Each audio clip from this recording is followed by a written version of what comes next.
The Founder, night. Fog drifts low over a scarred clearing where a logging camp once stood. An unfinished roadside motel crouches at the tree line. 8 small cabins, a tiny office with a tin roof, fresh paint still tacky in the cold. Henry Dawson, a lean and stubborn man in his 40s, stands with a lantern, surveying the cabins. Wind pushes the pines into slow bows, as if the forest itself listens. Henry, you hear it? Elsie called softly from the dark beyond the cabins. It's the river. Wind through the culverts, Henry replied tiredly.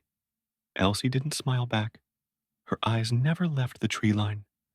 The lantern hisses. The walls are bare pine boards, newly nailed. A ledger lies open to the first blank page. Henry writes, Echo Pines Motel. Open by spring. Water gurgles in the copper pipes. Overhead, though the well isn't primed yet.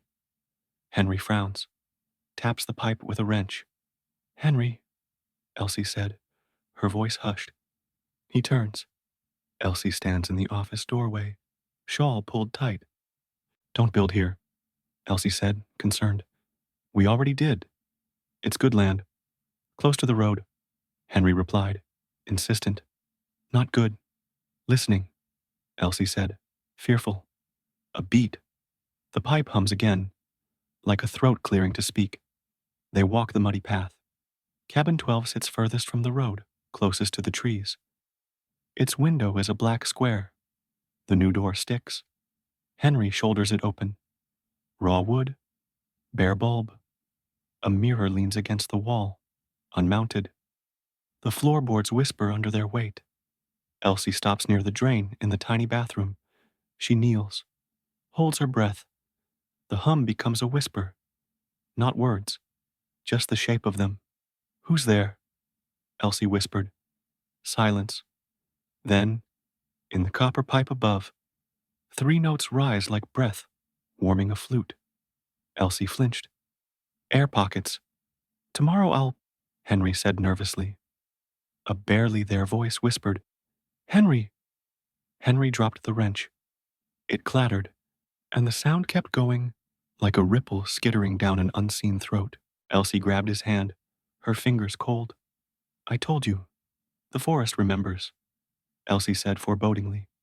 Morning pries up over the ridge. Workers arrive. A mason, a carpenter, a boy with a sack of nails. Henry directs them, jaw set. He will finish this place. At the edge of the clearing, an old logger watches from the trees, hat brim hiding his eyes. He spits into the mud. They built over the bunkhouse.